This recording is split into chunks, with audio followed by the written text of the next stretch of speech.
हमेशा दूसरों को गलत ठहराना ठीक नहीं है। हमेशा दूसरों पर ब्लेम करना, आरोप लगाना, दूसरों को दोषी करार दे देना ठीक नहीं। गलती हमारी ही होती है।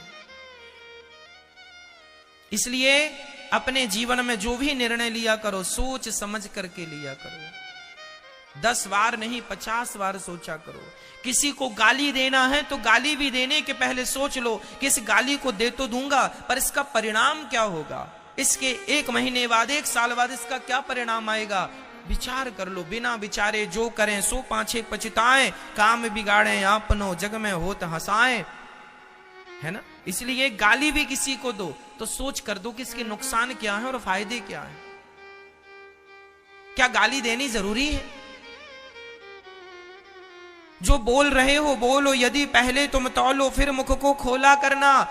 भगवान कहते हैं तू कर्म कर, मैं बैठा हूं तेरा साथ देने के लिए। भगवान उन्हीं का साथ देते हैं जो कर्म करते हैं।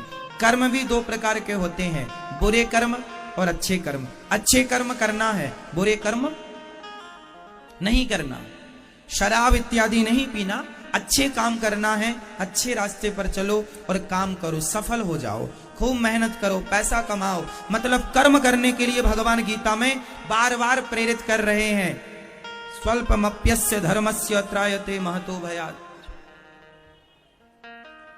थोड़ा ही सही धर्म का आचरण उतार कर जीवन में और कर्म के रास्ते पर चलो, करो। करने से होगा। पहला, जो आदमी मेहनत करेगा, काम करेगा, वो कभी पैसों के लिए परेशान नहीं होगा। वो कभी रोएगा नहीं कि मेरे पास कंगाली है, मेरे पास पैसे नहीं है, मेरे पास व्यवस्थाएं नहीं है।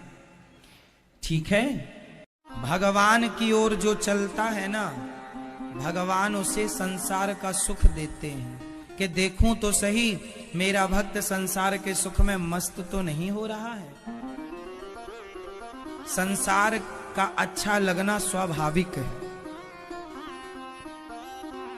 संसार जैसे ही आप भगवान की तरफ चलते हैं, संसार के सुख आकर खड़े हो जाते हैं। भगवान अपने भक्त को सुख देते हैं,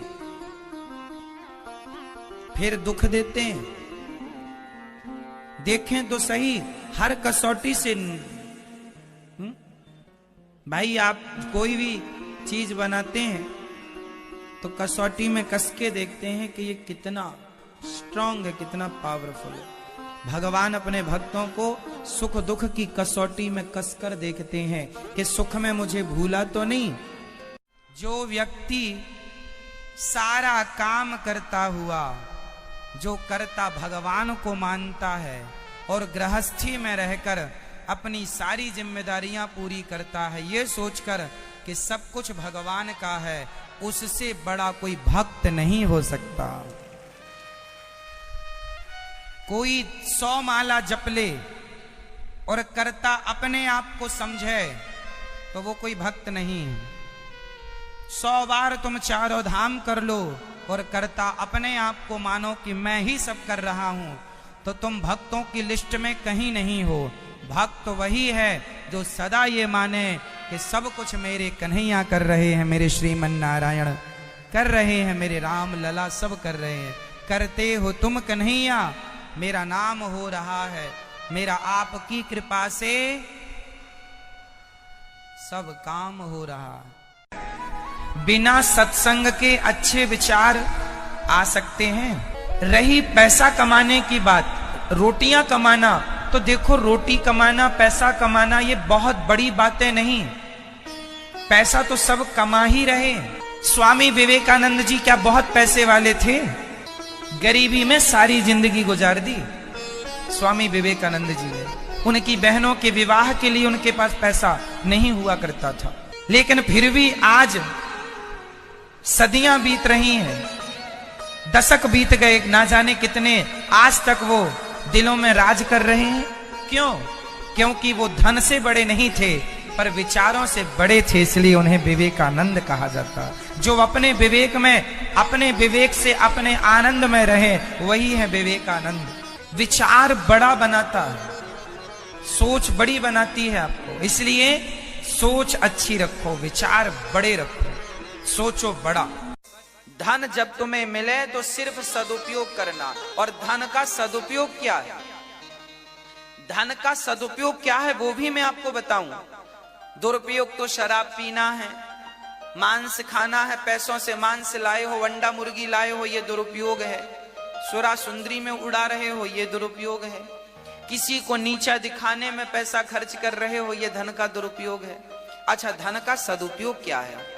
धन का सदुपयोग है कि आप सबसे पहले तो अपने घर में दाल रोटी की व्यवस्था करो, पैसे से खूब पेट भर के खाओ, है ना। आप स्वयं आप बढ़िया खाया करो, बढ़िया देसी घी का हलवा भी खाया करो, बादाम का खाया करो, कभी कभी, रोज नहीं। हाँ, रोज खाओ बढ़िया चकाचक, बढ़िया दूध पियो, बढ़िया चकाचक खाओ।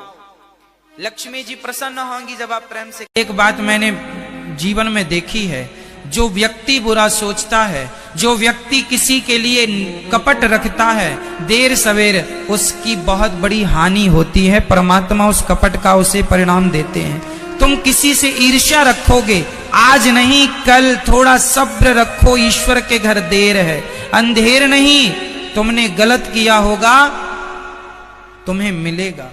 और तुम सही नियत से हो, तुमने कभी किसी का बुरा नहीं सोचा, तो देर सवेर तुम्हारे दिन आएंगे जरूर मेरी मां। सब्र रखना, ईश्वर पर विश्वास रखना, तुम्हारा भी वक्त आएगा।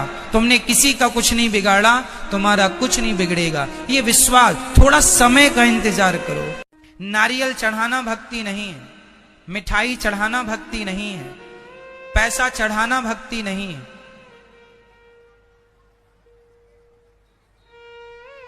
एक लोटा जल चढ़ा देना माता जी को, शंकर जी को, ये भक्ति नहीं है। भक्ति क्या है? ये तो कर्म कांड है जो आप कर रहे हैं, वो भी गलत ढंग से कर लेते हैं आप लोग। भक्ति क्या है वो समझो। भक्ति बताओ। गोपियों ने भगवान श्री कृष्ण से क्या किया था? बोलो मेरी मां, जोर से। गोपियों का भगवान से क्या था? क्या था? शबरी का भगवान से क्या था? केवट का भगवान से क्या था? क्या कभी केवट ने भगवान को जल चढ़ाया? इसमें बच्चों के लड़ाई में बेटे दो भाई आपस में लड़ रहे हो, और यदि बाप जिंदा है तो गलती बाप की है।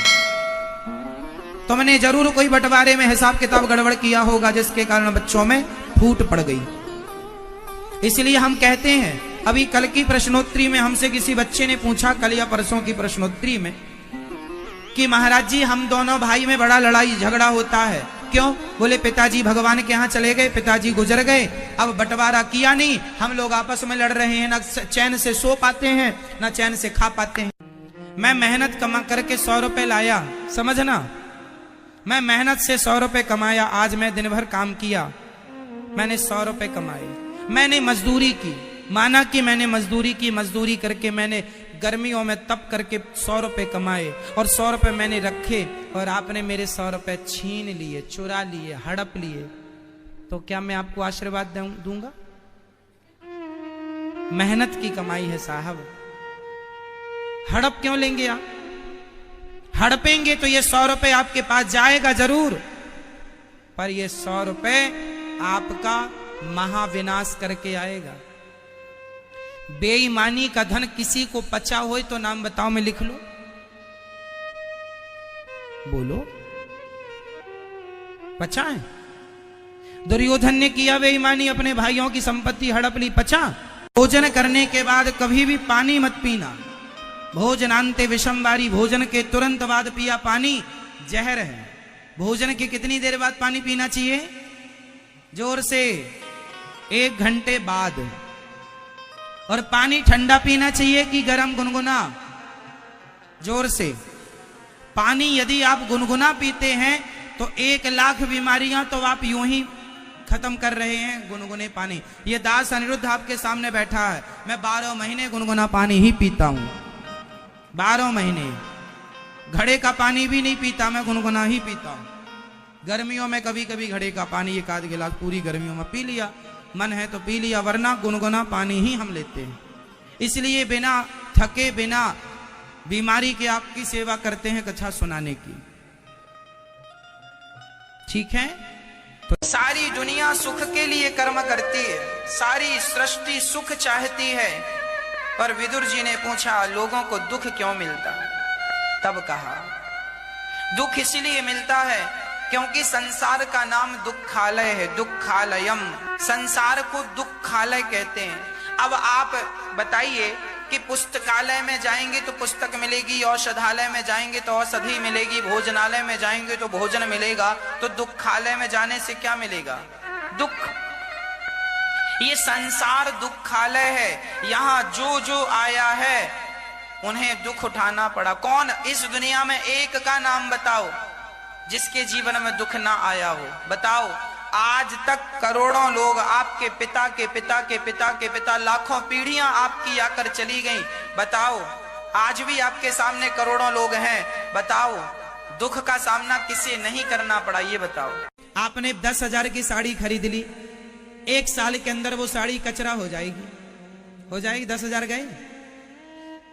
इससे अच्छा था कि 1,000 की 10 साड़ियां खरीदती तो 10 जगह जाने के, 10 जगह पार्टी में जाने का हिसाब हो जाता। आज ये, कल वो, परसों ये, और 10,000 की एक ही खरीद ली। सामान्य लोगों को 2 पैसे बचाने की सोचनी चाहिए। आप करोड़पति हैं, अरबपति हैं, आपके पास खूब पैसा है, तब की तो कोई बात ही नहीं है साहब। फिर तो लोग अपने मोबाइल पर सोने का कवर चढ़वाते हैं, उनकी तो कोई बात ही नहीं कर रहे हैं हम। हमने सुना है करोड़पति आदमी तो 3-4 हजार रुपए की चाय पीता है, उसके चाय में अलग प्रकार की चीजें डाली जाती हैं, पौष्टिक इत्यादि बहुत कुछ। 5-10 हजार की चाय, 5 स्टार होटल में 5-5 हजार की चाय मिलती है साहब। आप पति पत्नी का झगड़ा होता है, गुस्से में जब होते हैं तो कुछ भी बोलते हैं ना, तो जो आप बोल रहे हैं वो सही नहीं होता। कई लोग कहते हैं गुस्से में आदमी सही बोलता है, आप गलत थिंकिंग वाले आदमी हैं, गलत सोच रहे हैं। गुस्से में आदमी कभी सच नहीं बोलता। गुस्से में गुस्से टाइप की बातें करता है, जो नहीं बोलना चाहिए वो भी बोलता है। गुस्से में आदमी इसलिए और ज्यादा भड़क के बोलता है कि जितना गुस्से में मैं हूं तुम्हें भी इतना गुस्सा आ जाए, तुम भी बोलो, मेरी बातें तुम पकड़ लेना, तुम्हारी मैं पकड़ के। फिर गुस्सा शांत हुआ, तुम दोनों एक हो गए, पर वो बातें याद है, तुमने ऐसा कहा था, आपने ऐसा कहा था। अब उन बातों को याद कर करके रो रहे हो, क्या फायदा? देखो, हमने किसी की मजाक भी उड़ाई ना, तो वो मजाक का भी दंड भोगना पड़ता। आपने जैसे किसी को कह दिया अंधा, इतना बस कह दिया, तो वो आपको किसी जन्म में अंधा आपको बनना पड़ेगा। अब फिर आपकी कोई मजाक उड़ाएगा तब वो हिसाब किताब बराबर होगा। आपने किसी को कह दिया लंगड़ा और हंस दिया कह के, अगले जन्म में टूटेगी टांग तुम्हारी। तो द्रौपदी ने हंस दिया था गाय को देखकर, इसलिए बचा करो सब फालतू की चीजों से, सादगी से जीवन जिया करो। हाँ, किसी का मजाक ना उड़ाया करो, किसी की कमियों को देखकर, किसी की गरीबी का मजाक ना, किसी की सूरत को, कई लोग तो सूरत को देख के, कोई सांवला है, कोई कैसा दिखता, उसका ही मजाक उड़ाने लगते, कैसा दिख रहा है। नहीं करना चाहिए, तुम भी ऐसे ही दिखोगे, किसी होता है ना, आज नहीं कल वो सब तुम्हारे संग होगा। किसी ने कहा भाई साहब ये मरे आदमी के ऊपर पैसे क्यों फेंके जा रहे हैं? कारण है, मुर्दे के ऊपर ना पैसे फेंके जाते हैं, 10 रुपए का सिक्का, 1 रुपए का, 2 रुपए का, क्यों फेंका जा रहा? अरे भाई मुर्दे राम, मुर्दे उठो, सारी जिंदगी पैसा समेटते रहे, पत्नी को समय नहीं दिया, बच्चों को संस्कार नहीं दिया, अच्छी बातें नहीं की, पैसा समेटते रहे, मर गए समेटते समेटते। अब तुम्हारी छाती पर पैसे पड़े हैं, दम है तो उठा लो। अब नहीं उठाएगा, सारी जिंदगी उठाया पैसा पैसा, धन धन धन, कब तक समेटा धन? जब तक निधन नहीं हो गया। धन धन धन निधन, धन धन कब तक?